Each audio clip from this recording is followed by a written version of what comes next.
Hello বন্ধুরা, এই যে আমি বেরিয়েছিলাম পাটুলিতে।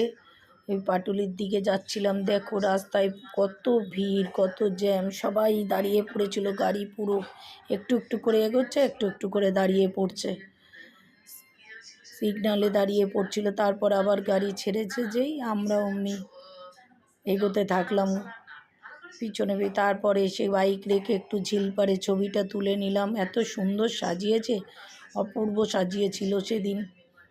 চারিদিকটা, পাটুলির চারিদিক অপূর্ব সাজিয়েছিল। ওখান থেকে আবার বেরিয়ে যাচ্ছি, এসে প্রথমে এলাম মোমো ম্যানে। এই যে মোমো ম্যানে অর্ডার দেওয়ার জন্য দাঁড়িয়েছি, এত ভিড়, অর্ডার আর নিচ্ছে না। তারপরে একটু ভিডিও করে নিলাম ওখানে দাঁড়িয়ে।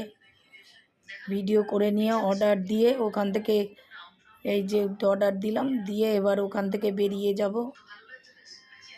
এই মোমো ম্যানে অর্ডারটা দেওয়া হয়ে গেছে। এবার এই যে এই দিকে আসছি, এইবার কে দিচ্ছে, পার্ক দিচ্ছে সবাইকে একটা করে, আর তার সাথে কেকও দিয়েছে, কিন্তু কেকের ভিডিওটা করতে পারি। তারপর শান্তার সাথে কি সুন্দর ছবিগুলো তুললাম। এখানে বড় স্টেজ বানানো হয়েছে, এখানে অনেক সেলিব্রিটিরা এসেছিল, সব ছবি তুললো, কত ভিডিও, সেগুলো তো দেখাতে পারিনি, সব তো আর দেখানো সম্ভব না মিনি ব্লগের মধ্যে।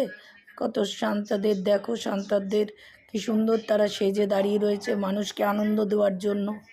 আর রাস্তাও কত সুন্দর, রোডটা সাজিয়েছে, পাটুলির রোডটা। আর কি ক্রেজ, এই ক্রেজ ঠেলে এগিয়ে যেতে যেতেই মানে অনেকটা কষ্ট হয়েছে। তার মধ্যেই একটু ফুচকা, একটু চা খেয়ে নিয়েছি, তার তো ছবি তুলতে পারিনি, ভিডিওও করতে পারিনি। যে একটু ভাবলাম একটু ফুচকা, একটু চায়ের ভিডিও করব, সেটা করতে পারিনি। নচিকেতার চা তো অপূর্ব, সবাই জানো যে অসাধারণ চা খায়। আবার ভিড় ঠেলে এগিয়ে যাচ্ছি, এগিয়ে যেতে যেতে লাইটিংগুলো এত সুন্দর, দেখতে দেখতে একটু দেরি হয়ে যাচ্ছিল। তারপর একটু আবার একটু ছবি তুলে, এই যে আমার বর। তারপরে এলাম মোমো ম্যানে, এসে অর্ডারটা দিয়েছিলাম। ফিশ ফ্রাই তো খাওয়া হয়ে গেছিলো, সেটা আর তুলতে পারিনি। এই যে মালাই মোমোটা খাচ্ছিলাম। আমার বর জিজ্ঞাসা করলো কেমন লাগছে, বললাম দারুণ লাগছে। তারপর বাড়ির পথে রওনা দিলাম, বাইপাস ধরে আবার পাটুলি থেকে বাড়ির পথে রওনা দিলাম। এই যে এসে গেছি, সিঁড়িতে উঠছি। বাই বাই বন্ধুরা, বাই বাই।